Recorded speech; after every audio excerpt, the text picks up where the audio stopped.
The Marinade. There's no O in Marinade. Let's try it one more time. Ready? 1, 2, 3. The Marinade. Marinade. Bone marinade. The Marinade. The Marinade. With Jason Earle.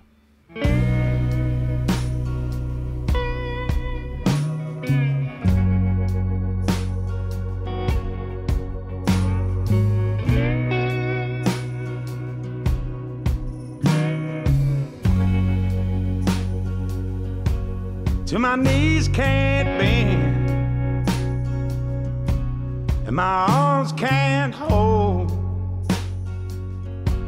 till the loser wins, I'm on my own. Welcome to The Marinade with Jason Earle, a free-flowing conversation about the creative process with creative people. This is episode 126, and our guest is Justin Wells. Justin is a singer and songwriter from my birth state of Kentucky. He released several albums with his band Fifth on the Floor, including the critically acclaimed Shooter Jennings produced record Ashes and Angels. And then after Fifth on the Floor broke up, Wells found himself at a creative crossroads at which he decided to launch a solo career. His most recent record is a triumph called The United State. We caught up with Justin here at Marinade Studios the day after he opened for the almighty Lucero at the Social in Orlando. Y'all, that was my second time seeing Justin, probably my 20th or more Lucero show. They are two of the best live acts anywhere. Go see Justin or Lucero if they get near your town. Everyone, it is my great honor to present my conversation with Justin Wells. I'm on my own. On my own, on my own, till I see you again, I'm on my own.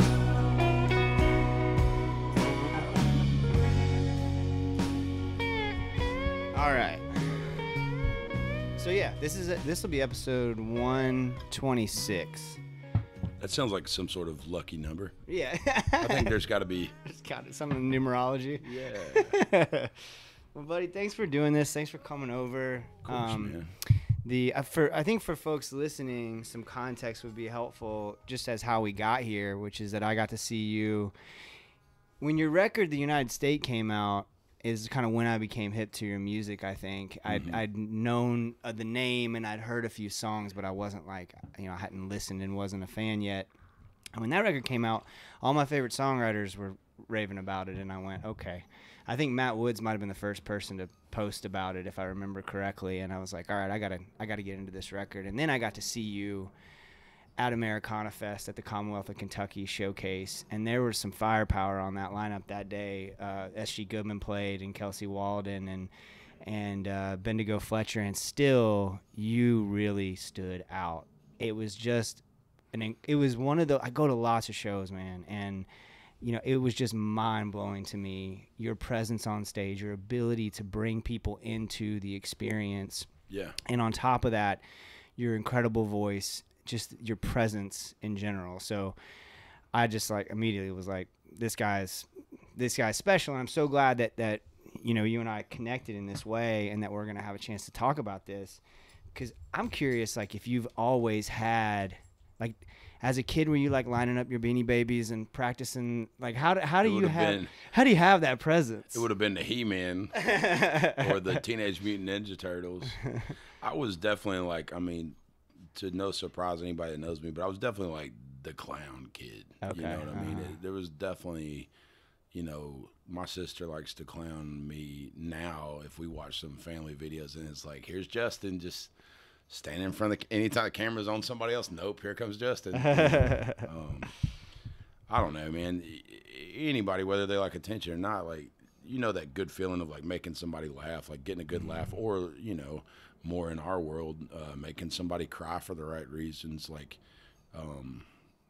That's a really good feeling, and it's a power that I think we can take for granted, especially if you perform a lot.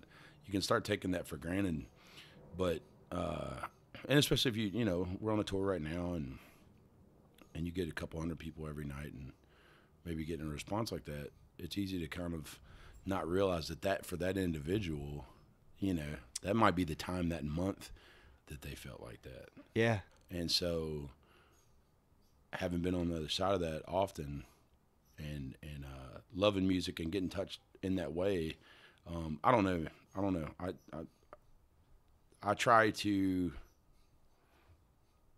come out of a show, get to the hotel, get cleaned up, and I do try to like think about that for a second. Or there'll be like one or two standouts, especially on this Lucero tour, man. There's some real honest, heartfelt people coming and talking to you.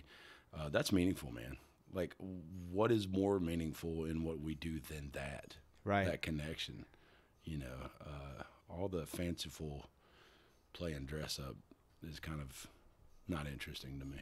Yeah. You know? Well, was there a moment where you kind of like in your life, you know, where you kind of went, yeah, I've got this, the performance part specifically, because I want to talk about the writing part and the playing part too, but like, was there a moment where you kind of went like, I got a little something extra here. I got a little something special. I like to tell people I was just hugged too much. Like, man, my you know, you meet these artists who are like have no self-esteem. I have like way too much. Like, my parents were just, and I'm such a sensitive dude. I don't think I could have done it if they weren't supportive like that. Like I think they truly believed I was great from the jump. And dude, I promise you that is incorrect. You know, right. So I think that any ability I may have today caught up with how I was, you know, I don't know. When you're young, you either need to like get drunk and do the thing or have a real overestimation of your abilities, you know, because otherwise it's terrifying, man. Yeah. It's terrifying. And like at its core, we can all kind of pretend, but there is this facet of like, hey, I made this thing. Do you like this thing? Yeah. Hey, everyone in this audience, do you like this thing I made? And that's fragile, man. You know, yeah. You don't want to be like that as a teenager. That's terrifying. Right. You know? Especially writing the kind of songs that you write, doing that kind of music. I mean, that you're burying yourself so deeply every single night. And so you have to come to a place of like understanding like, hey, both I'm here, I am pouring all of this out, but also these people are here to see me pour it all out. Yeah. I think that's one of the things about performance that I hope people learn, you know, the aspiring performers, is like people paid a ticket to come see you, you know, like they showed up to see you and to hear the things that you have to say in the way that you have to say it. And I feel like a lot of times anytime that sort of any sort of self-doubt creeps in for me when it comes to performance of any kind, I always think like they're here, they dialed up this show to listen to me and whoever I'm talking to, you know. And so there's a reason, right? There's a reason people keep coming back and keep buying your records. And from my perspective, that reason is because, God damn it, you can write, man. Oh, man. Thank you. I mean, I'm just like, it's been so fun to do the deep dive on your music, preparing for this conversation. I'm really fortunate to talk to some really talented people, and you're up there. You know, your name belongs with all of them, and you know, you've seen the list of people I've talked to, but like the way that your songs belong in those categories. I hope so. I don't know that I agree with you, but I hope so. And you know, at age 40, what I am confident in at this point is I'm the best Justin Wells there is. And past that, you know, you catch me on certain days, I'm well aware of my insecurities and my flaws as a writer and topics that I seem to return to far too often in my songs. But like, I don't know, be it laziness or just be it what's going to come out of me. That is what it is, you know? Yeah. I don't know. Did you, thinking about your way with words, both in your converse, nonsense. Hey, baby girl, leave it. Quiet. This one puppy's name is Nonsense, and this other puppy's name is Conundrum. And to your listeners, instantly I knew this man was an English major and was correct. Well, speaking of which, you have such a great command of the English language. And I don't know. I am wondering. You saw the flaws. Now I'm like terrified. I am wondering if you, were books around growing up? Were you a reader? Big reader, big nerd. Okay. Whatever awards were to be won, I would win them, and not even caring. Like, big reader. You know, you find this out when you look back, but I was a weird kid, grew up in a small town, was always in a small town, sucked at sports. And I realized that all the things I love, be it books, comic books, you know, playing with Teenage Mutant Ninja Turtles, whatever, it's all like fantasy. It's a lot of escapism. And when I started to latch on to even rock and roll bands, which is where I started, prior to, you know, really paying attention to songwriting, that's also fantasy. You know, like, I remember watching that Metallica documentary and them playing in front of 1 million people in Moscow or wherever it was, and I'm like, this should tell you everything about my personality, but I was like, I could do that. Yeah. My homies that I run with are like, that sounds not fun at all and terrifying, and I'm like, no, I want to do that. Yeah. Dude, I can but it's all relate to escapism. that. Yeah. Even for those artists that do those things, it's still, right? Like, it's a fair amount of fantasy sometimes. Yeah. I mean, you can be honest in your lyrics, but we don't always feel good every day. Right. We're not always in the mood every day, and so we can either like be professionals or, you know what I mean? Yeah. Be professionals and somewhat. I don't want to say fake it, but you know what I mean. Like, put on the best version of whatever you're able to do that day. Yeah. Man, yeah, and I can totally relate to that. My folks were also very loving, and I definitely had for a long time, I've had to work through my inflated sense of myself. Yeah. I've had to get knocked down a few times. Yeah. And understand that, like, the world didn't start and stop at my convenience. Yes. And I'm not complaining that my parents love me. Please don't misunderstand. But it does create this. We mentioned Hayes Carl off mic, and one of the things that he said that really stood out to me was that as a songwriter, and I think this is true of creatives in general, you have to have that combination of crippling self-doubt with an oversized ego. Yeah. That I think does come to some extent from that environment. If you're told how great you are all the time growing up, and then once you get out in the world and you realize, like, okay, I am pretty great, but then also not that great. It was almost immediately when I got into the word, I'm like, oh, hold on. What? Wait, am I great, but everybody's just greater? Is that what this is? Yeah. No, definitely the crippling self-doubt came much later, for sure. I didn't start there. But like I said, man, I think there's just so many different personality types that do this, but if I had that, man, if I didn't have that kind of like childish ego when I was young and first started performing, I wouldn't do it. If and especially if I had to do it without drinking X number of shots beforehand, I wouldn't have. I don't see how I could have done it, man. I found confidence as a 40-year-old man that is rooted in, just knowing who I am. Mm-hmm. But what I was at the time, if I was being honest with myself, I would have just never done it. I would have been terrified. I had to kind of almost lie to myself. So was alcohol the kind of the lubricant there for you? For sure. It was, yeah. I'm a guy, man, that like, dude, you play a sad song right now, and I could get real close to tears. I mean, everything is just right on the surface. Yeah.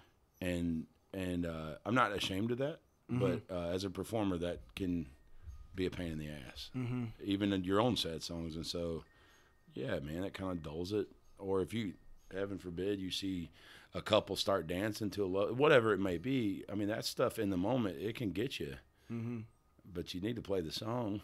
You know? So yeah, dude, booze helped, and booze helped me put up with drunks because there wasn't a scene really. Kentucky's changed a lot in the last 15 years, but if you wanted to play anything close to roots, you're playing in damn honky tonk bars for people who just want to boot scoot and all that bullshit. And you play a sad song, you're kind of daring, you're daring them to yank the chords, you know. Yeah, okay, so this is interesting. I didn't expect we were going to talk about alcohol, but you got me thinking. Oh yeah, we should. Yeah, because I do drink, but I am the son of an alcoholic, and it's throughout my family, and I check myself as often as I can and take breaks as often as I can to make sure I'm all right.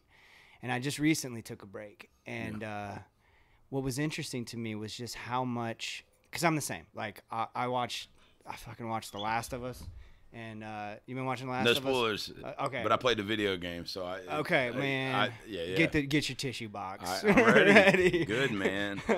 Because that kind of, I'm the same. Like song, I mean, there are certain songs that every time I hear them, even though I've heard them 1,000 times, I will start crying. But I noticed in my most recent break from alcohol just how much more present those feelings are, those emotions are, and it made me check myself about how often I use alcohol to cope from feeling everything so intensely all the time. Yeah.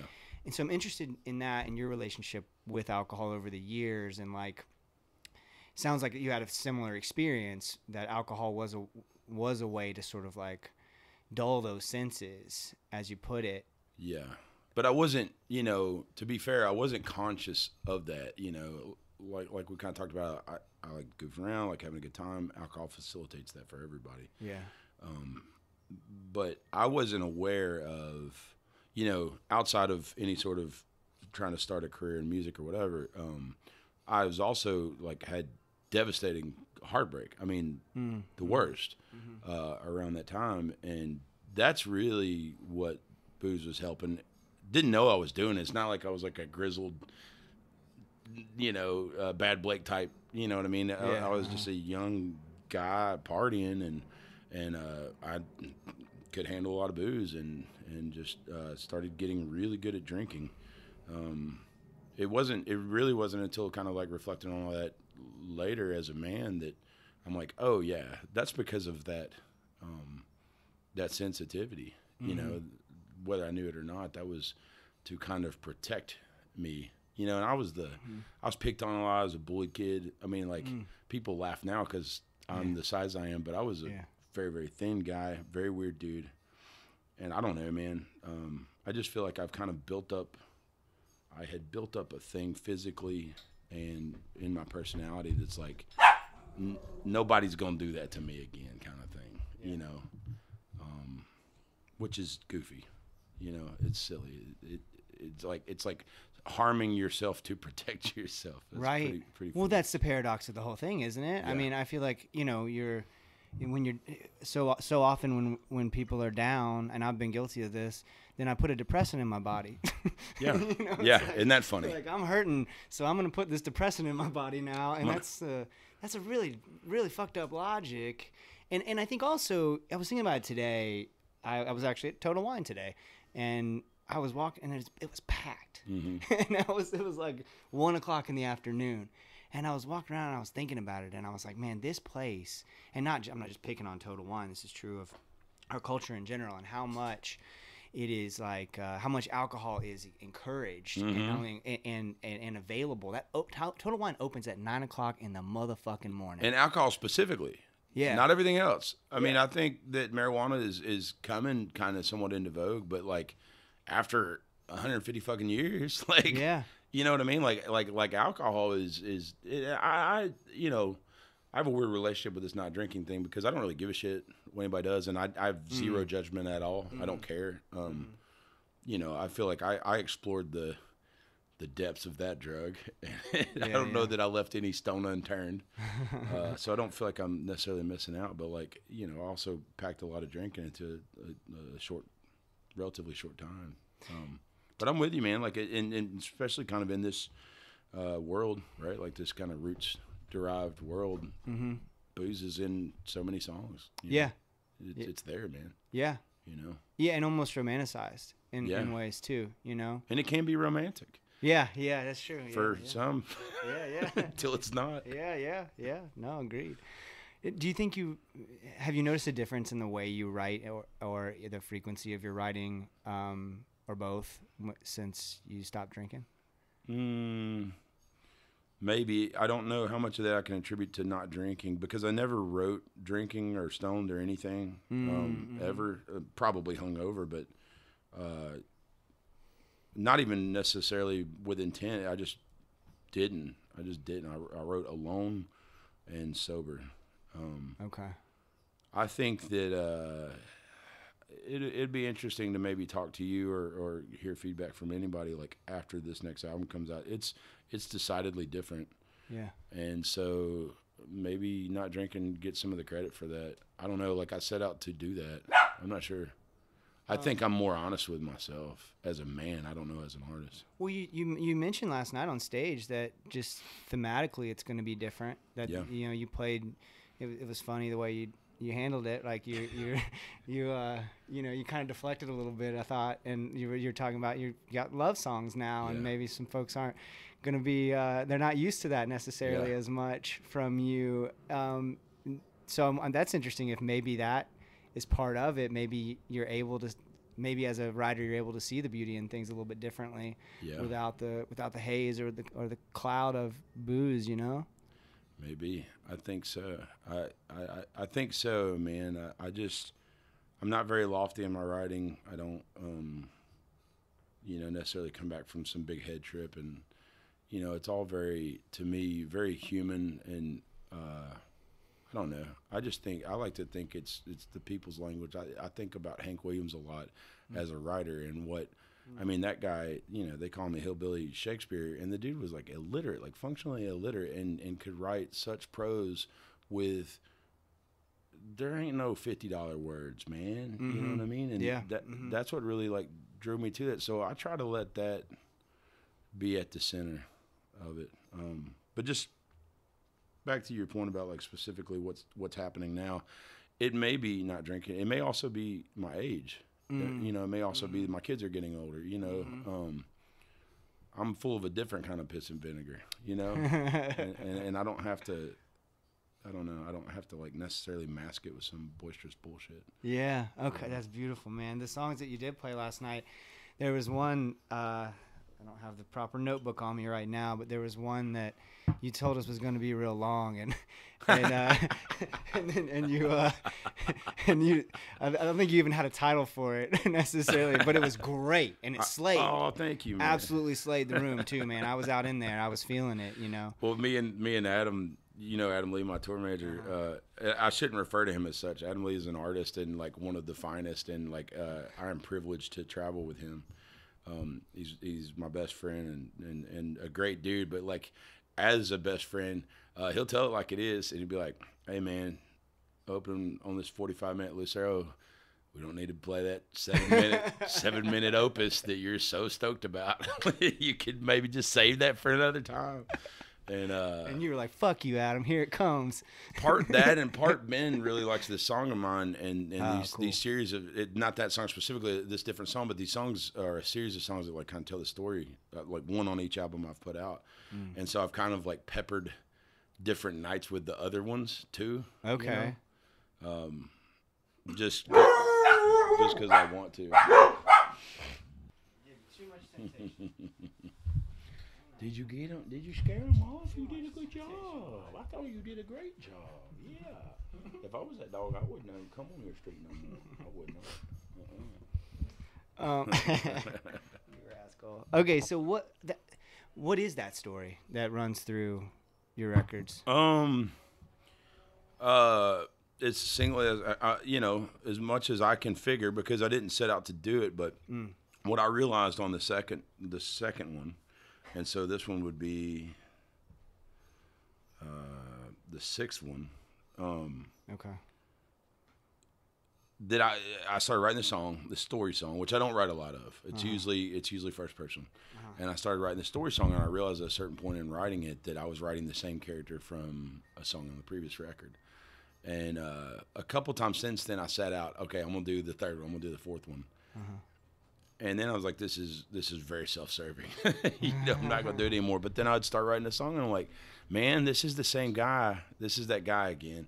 And then on the last record on the United States, like, this is that guy's son. This is that guy's son. Anyway, so to answer your question, it's just kind of a tale of a dude on the run. That's a bit of a trope, but on the run from what, we don't necessarily know. And then it turns out that he took someone's life, which on its surface can be judged a certain way. And then it turns out that that person was with his wife, but then it turns out he and his wife weren't together anymore, kind of thing. But the town that he ends up in finds out about this and takes justice in their hands, and they kill him, and then the town is cursed. That's still no rain, the town can't get rain. And on the last record, I wrote one about his son kind of growing up in the shadow of a man that he just knows stories about but doesn't know personally and never really knew. And trying to, reckon with that like any of us do. Like, I don't want to be my dad. My dad's cool, but I want to be me, that kind of thing. And, Sure. And then on this newest record, I realize in perfect kind of, maleness, patriarchy, if you want to say that, like, sure enough, didn't tell her story. So I've got this whole record of kind of love songs to and about my wife, and I'm like, well, this would be a good way to just be done with this, is like, we'll tell her story. Yeah. Like, she doesn't just need to be a foil. Right. How comfortable do you feel writing from that perspective instead of from the male thing would come naturally, right? So, and it's great you recognize that. I think, I can be guilty of that too. I try to write female characters in my short stories that I write as often as possible, but I also feel, like an imposter half the time when I'm writing that. So how comfortable do you feel from writing from that perspective? Not even comfortable or uncomfortable. I don't even feel bad I'm with you. I can be conscious of it, but I don't feel bad. I am male. I identify as male, and that's what I know about. And you can get in tricky territory going either way. Like, maybe not, say in your example, not writing female characters, you can feel guilt about that, or you can feel guilt about writing female characters from like a male perspective, which is the lens they've almost exclusively been, put through in pop culture. So, I don't know. For me, it comes more from something I'm interested in, as opposed to any sort of like feeling like I should. It's just like, well, what else needs to be maybe uncovered here? I did the same thing on a Fifth on the Floor album, my old band. This was kind of like poking fun at country music a little bit in my eyes, but I wrote a song called Whiskey and a song called Wine. It was just, the whiskey's all, she done me wrong, broke my heart, and this, that, and the other thing. And then the wine is, he did me wrong. This is is cyclical. It's not, she's not the bad guy. The whole mess is the bad guy. And, I don't know how good a job I ever do on any of that, but it's fun for me. Okay. You mentioned Fifth on the Floor. If we could go back a little bit and go to, you had that wonderful Shooter Jennings produced record. Was that the last record that the band made? Last full length, yeah. Okay. We did an EP after that. But okay. Yeah. Can you take us back to that time and sort of the band ending and you kind of like being at a crossroads and the decisions that you were making and like how you decided to move forward in the way that you did? Well, it happened pretty suddenly for me, which sounds silly. Also, just through the lens of so much booze. Good. Editing nightmare here. It's all good. You can cut. We can cut, can't we? We'll get flow. They're like they're co-hosts anyway. Oh, that's awesome. It's a rare episode that they don't make an appearance as long as it's at the house. What do you think about it?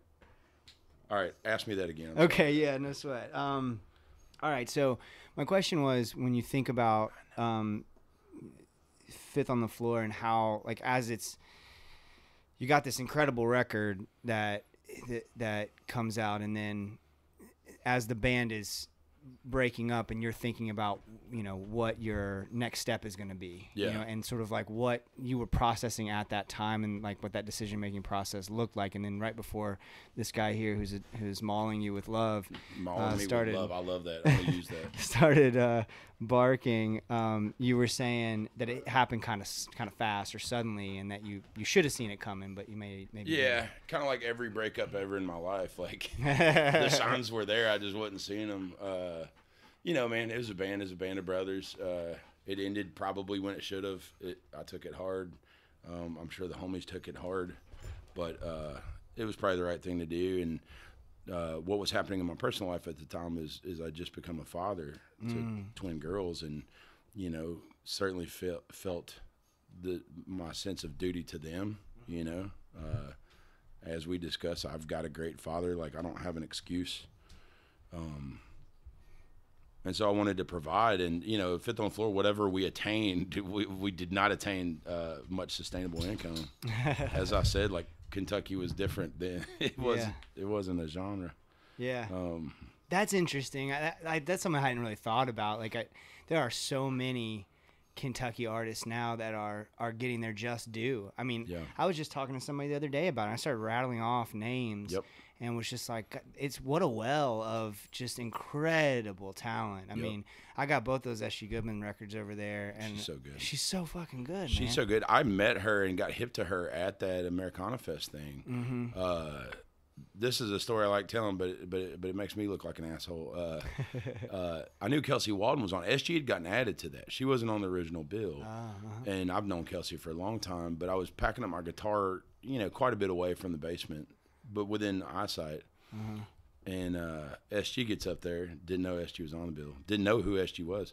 And I was like, man, Kelsey's doing like some rad shit with her hair. And then I see SG with that hollow body, and I'm like, oh shit, Kelsey's gonna play some electric. And then it's like this like noise rock, and I'm like, I mean, I love Kelsey's work for sure, absolutely. But I'm like, dude, this is a choice. This is badass, man. This is my shit, you know. And that's when I got hip to S.G. Goodman, and a huge fan clearly of both artists. But you know, what S.G. is doing is this like perfect marriage of, to my reckoning, like absolute honest Kentuckian. You can hear it in her voice with this spaced out, I don't know, man, this kind of esoteric sound that lets her voice be all somehow holler and ghastly at the same time. I don't know, man. She's unique. Yeah. She's unique. And that holds so much more water to me as a listener than perfecting a thing that's already been done. I don't really care about perfecting a sound. I care about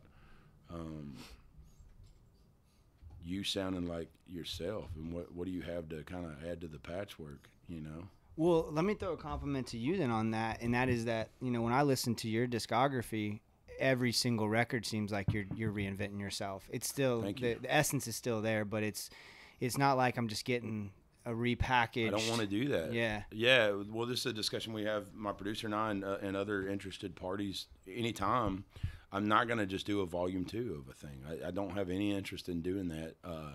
That's not. I don't think that's what people that listen to me want to hear from me. Right. And it wouldn't matter if they did.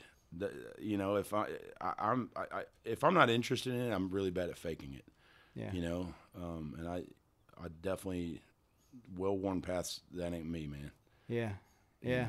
You know, to my detriment. Well, to the benefit of your fans, that's for sure. I hope so. To the benefit of your fans. So, kind of circling back to that thought of, you know, you become a father, and that's a very weighty thing, right? And you are wanting to be the best father you can be, and your band has broken up, and there's a lot going on there. I definitely veered way off that topic, I'm realizing. No, it's all good. I went that direction because I asked you about Kentucky artists, or we started talking about it, and any chance I get to shout out any of those folks. Kelsey's been on the show She is the best. Yeah, she was fantastic. She's so good, and Yep.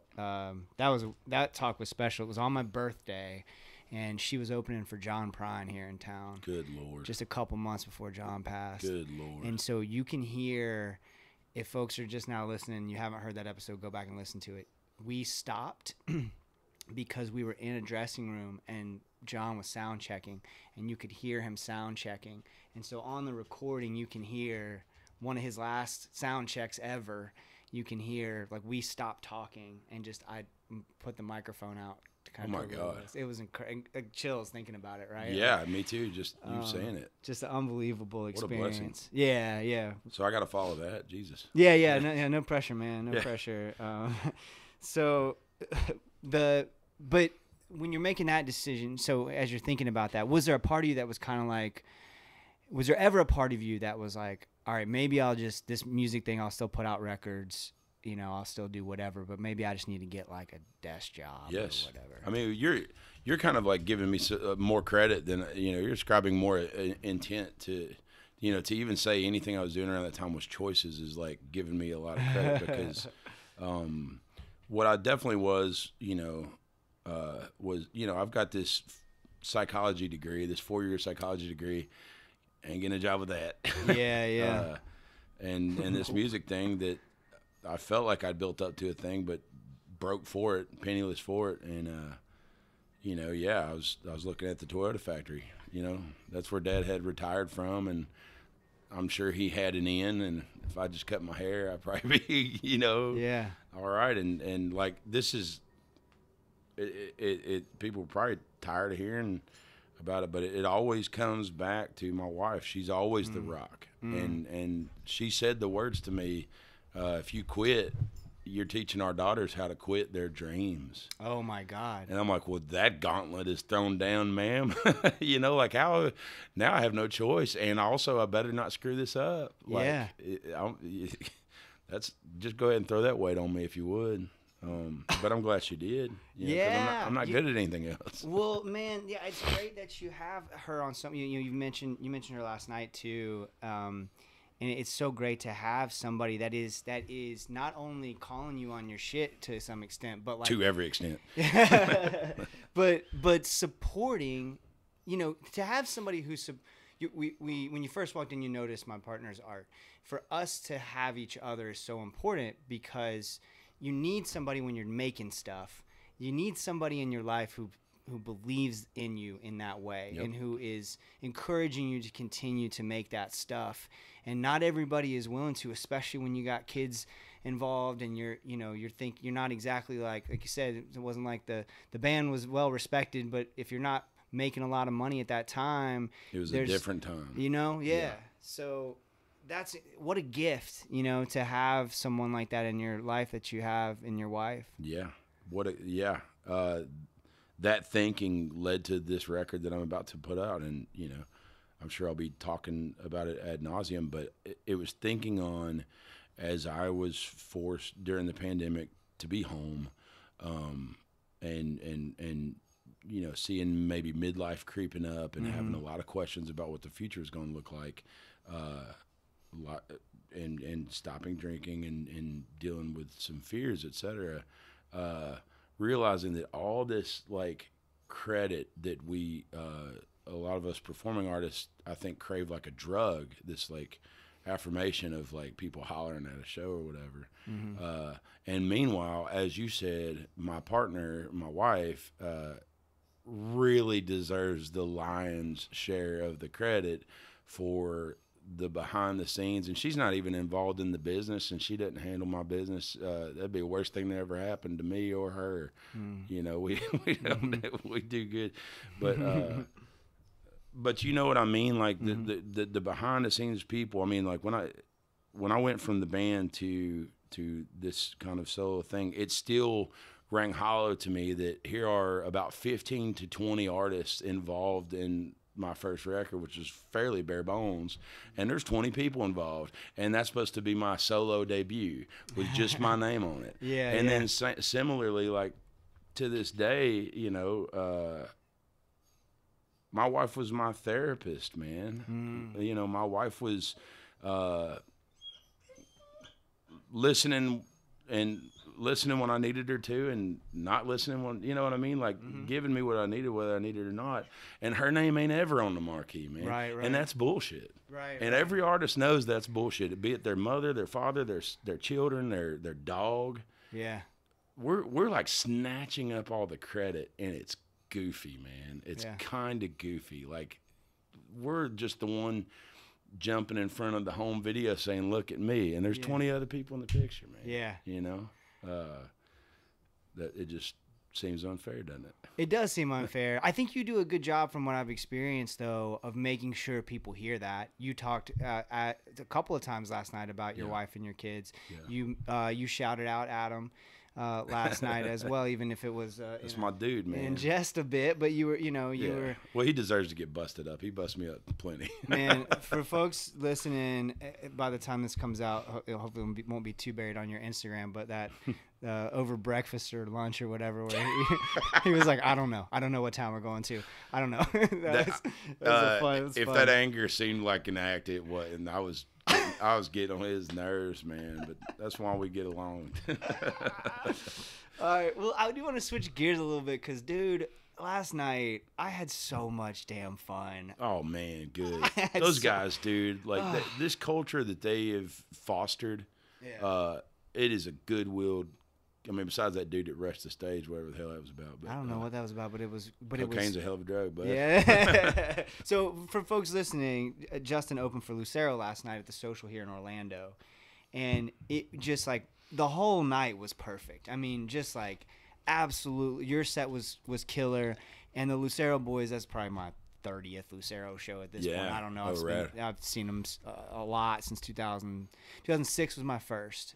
Again, on my birthday. I saw them at a little club in Tallahassee, and that was the first time I saw them. First time I got to meet Ben, and just every single time they bring it. Yeah. Every single time they bring it, and over the years they've also gotten, like, back then they were a little sloppier, which I don't mean as an insult. I just mean like, I mean, I think they say that every night. Yeah, they'll talk about it. Ben will talk about it for sure. Yeah, they're just a lot tighter now, than they were back then. And last night was just this killer night. What has this tour been like, and what has it meant to you? That's a lot of question, man. First of all, let's see, a couple things to unpack. And I'm in the middle of the tour. I kind of wish I could answer this question in a couple weeks, but I'm not saying this to blow any smoke. Lucero fans are some of the most, like, immediately honest people that I've played in front of. And I have a fair amount of a toe in the country world, which is, people still call me country, and I'll take it. But I think it's just my accent. I don't always know. I don't hear a lot of country songs myself as a writer, but I'll take it. I love it. I love country music, and I love playing for country music fans. But in that world, there's a little bit of I'm tough, and I ain't gonna talk about my emotions. And boy, Lucero fans will tell you some heavy shit at the merch table that'll, like, make your eyes water. It's sweet. Wow. It's meaningful to me. It's not something I'll soon forget. Wow. It's rad. Specific to those guys, what's inspiring, I just watched a good bit of their second documentary. I'm sure you've probably seen that, or you're aware of it. I saw the first one. I don't think I've seen the second one. This one, I think, was I told them they were embarrassed to be talking about it. I thought it was rad. But what I saw was me being a young kid, and, like, we're hopping in the van, me and the homies, our band that we put together. We made this CD that cost all of the money we made for 6 months, and hope 10 people like it. Like, you see that in them, man. You see that, like, that, and that belief that, like, we're doing what we love, and we think it's going to be successful, whatever the fuck successful means, or whatever it should mean. That's like, it's like being inspired again to be 20 at age 40, and to see them still doing it in a way that is, the honesty is palpable, man. Yeah. I feel like maybe I don't know, maybe I'm missing something, but being so close to like certain types of music and things that come out of certain areas of the country that are really, really great and well constructed and great players and great singers and, you know, lyrics that rhyme, etc. But like, you know what I'm talking about when I say like you hear a thing and it's like it checks all the boxes, but I don't feel that, man. It doesn't feel honest. It feels like someone play acting, and I don't get that out of Lucero, man. You know, I don't get even as like you said, as tight as they've gotten, it does feel like it could come off the rails any minute. And I love that, man. And I think Lucero fans love that. Yeah, absolutely. That's what live music is. You don't go to see them play into a click track. Yeah. And playing exactly what they played on the album. That would be boring. Yeah. You know? 100%. Yeah, I mean, at the end there last night, Ben got his buzz right there at the end, it seemed like. Yeah. And that's part of the show with them, you know, and it's part of the experience. But they were running up against time, and it was just like, it just became fun. It almost felt like there's an urgency. Yeah. You know, there was like this kind of very authentic urgency to what was happening. And we're like, what are we getting next? Yeah. Because that's the other thing about them is that you never know what the set list is going to look like. I don't think anybody but Ben does. Yeah. Because there's a set list. I'm maybe telling stories that I shouldn't, but also I think everybody knows. It seems like the band is not entirely sure what's about to happen oftentimes. Yeah. And I love that. That's again, awesome. That's what I had in my band, a version of that. Everything the nuts were loose. Things were falling out of place, and even now, even playing solo, right, where like nobody on stage is going to throw me a curveball, but still I like to do things like playing that song you were talking about last night that I hadn't played before and barely knew. I like getting up to the edge of my comfort. For the same reasons we were talking about the albums, I don't want to just be repeating myself. Yeah. Even when I feel like people have heard a certain story a number of times, I'm like, well, I really like telling that story, but I'm going to stop telling that story because I don't want to be predictable. Right. You know? Yeah. That's not interesting to me. Why are you paying $30 to see somebody tell you the same story, you know? Yeah. Yeah. That's not fun. And when you have the kind of fans that you have and the kind of fans that Lucero has, you know, these are people who are really invested in what you do, and they're gonna see you multiple times. They're gonna go places to see you. You know, I mean, I mentioned I've seen Lucero however many times.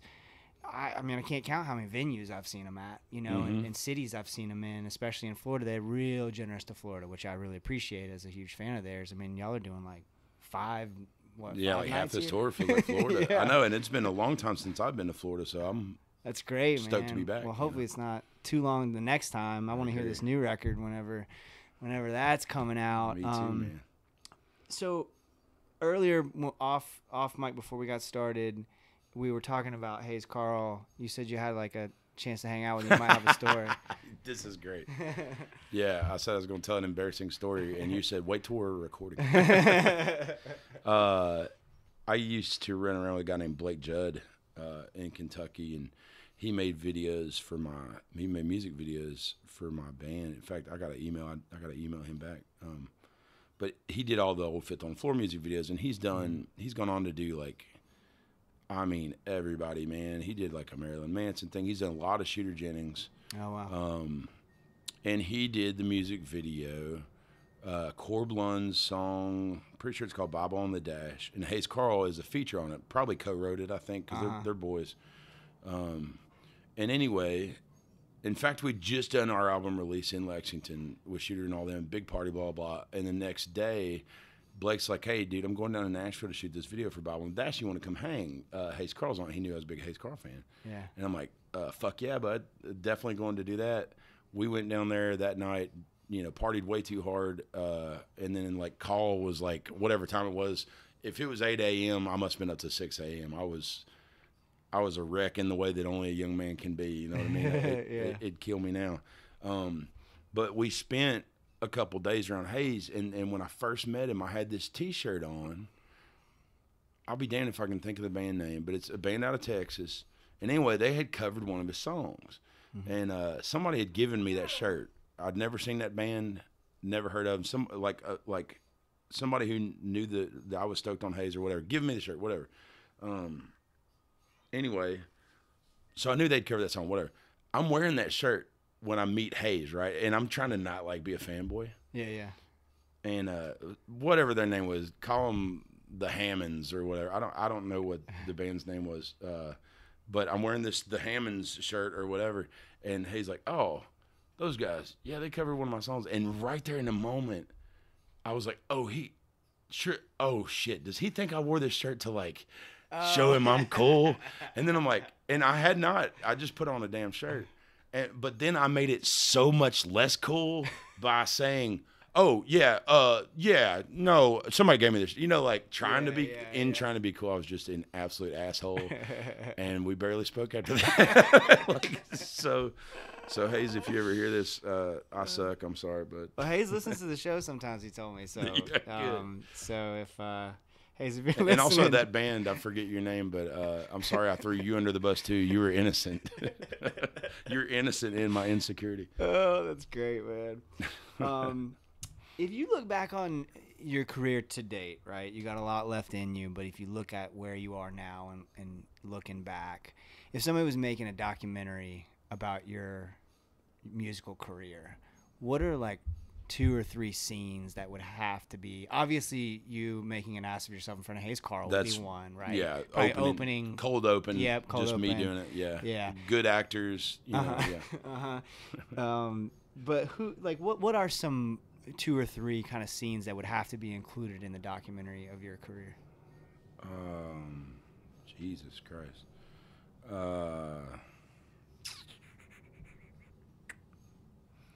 That's a really hard question, man.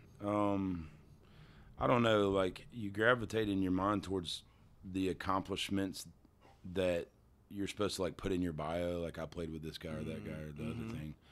I just don't know how much that really matters in the grand scheme of things. I don't know, man. It would be maybe that first solo record and when it was done and putting it on, and like, I didn't know I was looking for maybe self-worth, but knowing that I could do it and I could do it, not depending on any one or two or other people, depending on a lot of people actually, but not the same people. But it's still your thing. I didn't need that band. Yeah.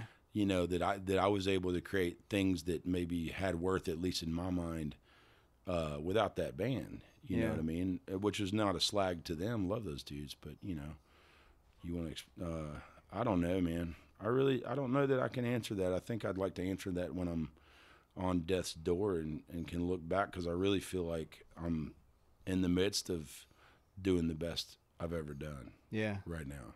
Man, that's great.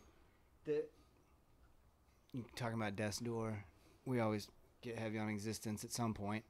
So as I was listening to the United State, and this is just, I don't know sometimes whether I project onto records big questions of existence a little too much just because of the way I'm wired, Yeah. But that record had me in my feels about existence a lot. Yeah. Life and death. And what's your relationship like with sort of existence and death and that whole kind of cosmic thing? I think that I think about it a healthy amount. I think some people would say an unhealthy amount. With that record, I was thinking, you made a post. I think it was your post, but you included in the Instagram thing my song, "The Bridge," which is the last full song on that album. That's the one that I'm specifically thinking. Well, about. I got some joy from that because, I'd love to blame this on Spotify or just the singles nature of where music is going, making an album that is intended to be press play at the first and played all the way through. Yeah. But The Bridge is often overlooked. And it's not one that I really feel like can be performed well just me by myself. So if I don't have a band and like 4 singers, I'm not really interested in doing it. It's kind of a gospel song. Mm-hmm. But that song is literally about dying. Yeah. I mean, that was the intent behind it. And I was trying to make that a twin to the first song, which is the Screaming song. Right. And what I was thinking about with both of those, I wrote those songs at the same time. I was thinking about no matter what, there's people around you, obviously, when you're born, and hopefully there's people around you when you die, but that experience is singular to yourself. Mm-hmm. And, it's that adage, like, you're born alone, die alone, whatever. it just was about journey. It was about going through some sort of door and trying to face that with grace, you know. Mm-hmm. And, you know, I wrote that record before the pandemic, but, you know, I released it during the pandemic, and that's when all those thoughts were in my head. That's when it was like, surely in all of our heads, like, oh, man, we are hella mortal. Like, we are so mortal. Yeah. And this could end at any time, and I kind of want that to be very surface. I don't want to take this shit for granted, because I spent all of my 20s and a good part of my 30s taking this for granted. I want to be in that moment. I like to walk to the edge of the stage every night and just take like a mental snapshot. I don't always do it, but I try to like take them, because it's like, this goes so fast, man. Yeah. Especially on this like opening run. This goes so fast and it's gone. And I've been stoked about this tour for a couple months leading up to it. And when it's gone, man, I don't want to just be like, shit, dude, I don't remember anybody's faces in Orlando. I don't remember what anybody said to me in Orlando. I don't want that. Yeah. Because I know these songs. Fuck the songs. Like, I want that connection, man. Yeah. You know? Well, you probably need to go easier on the espresso, though. Oh, no. In Orlando espresso. Then there won't be a show, buddy. That's funny when you came out. He came out last night and was talking about how Orlando espresso hits different. Dude, look, listen, man. If you stay in this long enough and you start caring a little more about your health, you get the drugs where you can get them. Right? And if that's espresso, that's espresso. Adam had gone to get coffee. I was like, hey, man, I think like an Americano, 4 shots of espresso, or like, you know, or just 2 doppio. I was like, I want 4 shots of espresso. And he comes back with the 2, and he's like, this was a calculated decision. I want you to understand that. I don't want your 45-minute monologue opening for Lucero. That's great, man. Man, you've just been so. How much time we got? All right, you've just been so generous with your time, and there's usually one thing that we end on is the art that has you inspired at the moment. Could be a painting you saw, could be a song you've been listening to, an album, or I don't know, TV show, book you're reading. Shoot, a lot of things. Sonically, Daniel Romano, who is one of my favorites. That man is alien. He is not from here. It's the second time he's come up. Garrett T. Capps mentioned him recently. He's so damn good, dude. I think that dude put out the best country record of the last 10 years. But wow. he recently put out a record called La Luna. Okay. With his band The Outfit. I encourage you and anyone who gives a shit about anything I said tonight to press play on that thing. And he forced you to do what I tried to get you to do with the United States. It's a 2-track full length, so you have to press play on that thing and listen to the whole fucking thing. And I love it, and I should have done the same damn thing. So Daniel, damn you, it's just sonic, man. It's sonic, and it sounds so good. Reading, it's kind of self-help, I think, but The War of Art is what I've kind of got my nose in.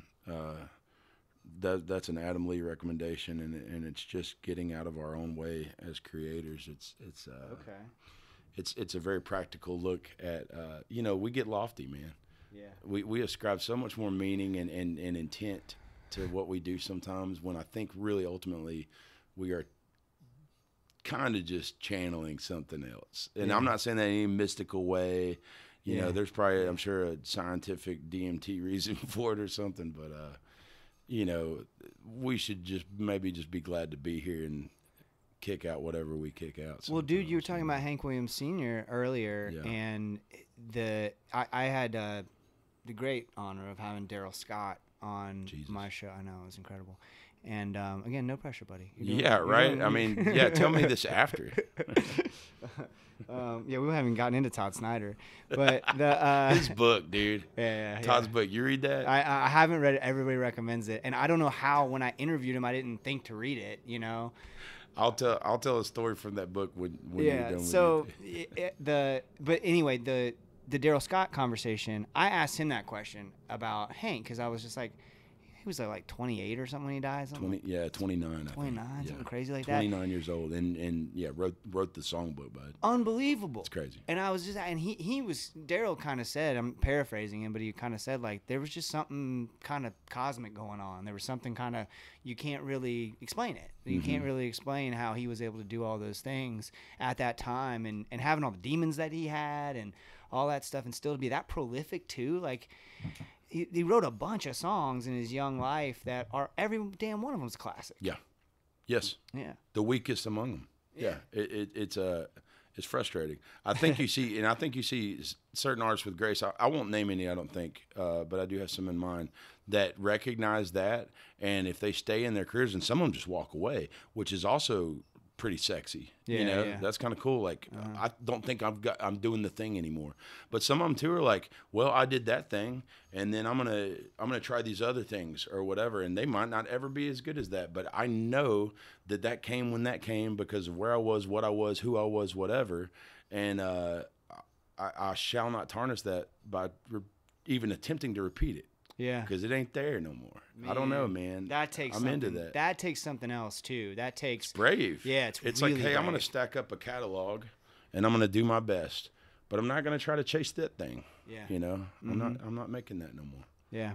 I kind of love that. So Can I tell that Todd Snyder Yeah, I was gonna story? say what's It's pretty story, good. yeah. I'm gonna butcher it, so y'all go read the book. But this has to be a great note to end on, and I love it. I'm always drawn to bold moves in art, even when they're cutting off the hand to whatever, cutting off the nose to spite the face. But Todd had got signed to Jimmy Buffett's label, and was also, so they were working on the record. I think they'd gotten masters back or mixes back or whatever, and the record was about to come out. And he was also on tour as direct support for Buffett. So Buffett was definitely like, getting him fast-tracked or whatever. Yeah. And I don't know, man. I think Buffett had some notes on some songs. And I think, unbeknownst to Todd, I think Buffett's like dad had also passed away. Perfect storm of this crazy shit. If y'all don't know Todd, like Todd's wild. Yeah. And he just wasn't trying to hear them notes. And Jimmy said something that got up in his ass or something, and he definitely walked out on stage in front of X number of thousand people, I don't know, and definitely opened with Margaritaville, opening for Jimmy Buffett. And he says in his book, he's like, it's a testament to Jimmy Buffett's character as a man that I was able to stay on the tour, still got to put my record out, and I'm sorry. I love it. Man, I love it. So I'm going to open with Lucero song tomorrow. Yeah. Oh, man. Dude, this has been such a pleasure. Thank you so much for your performance last night. Thank you for your performance at Americana Fest a couple of 2.5 years ago now that led us to this spot right now. Thanks for the kind words. Thanks for, we wouldn't have made the connection if you hadn't posted something. So I'm glad we did. I'm glad to meet your dogs and see your partners. I hope she hears this. She is incredible. Yeah, she doesn't listen, but I'll play this part for her. Yeah. I don't know if my wife has ever heard any of my records. Past the millions of times I've listened to mixes, I don't know if she ever actually listens. She hears me gushing about all these Americana artists all the time. She don't need to hear me on a recording of me doing the same thing I do in the kitchen. Maybe she's on the same team I am. We're out here to kill Americana. It's got to go. Oh, dude, it's a perfect way to end it right there. Till the last leaf falls,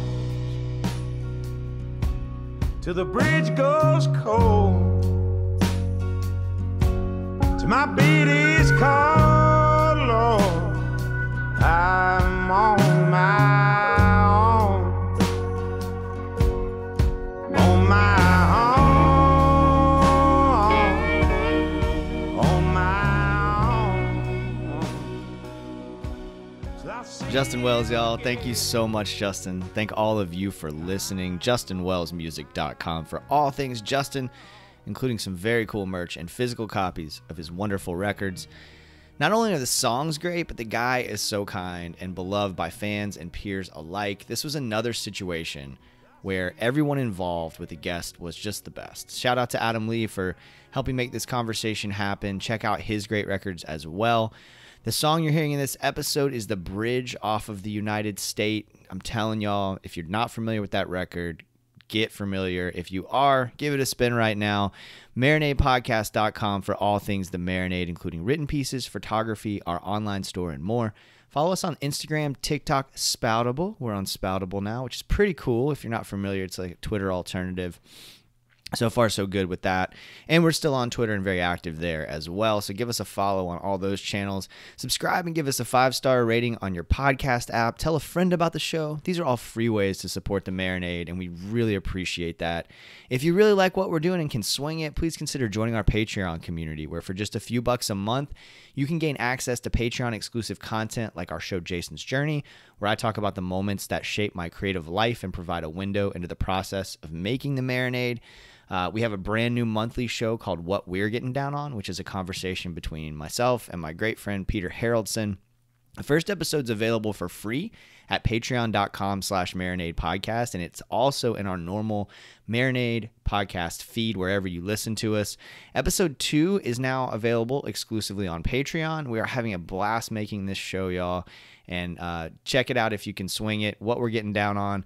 Let us know what you think. We're always trying to improve and tweak the Patreon so that it's something that people find value in. We have our show Inner Child, where I ask guests childlike questions such as favorite food or TV show or just silly stuff. You know, the Marinade can get a little heavy sometimes, as this particular episode displays. My Inner Child with DL Rossi, though, it is not so heavy. It's a lot more laid back and lighthearted, and it's live on Patreon. We had an absolute blast. I also have one up there with Colin Halliburton from the Rose Line.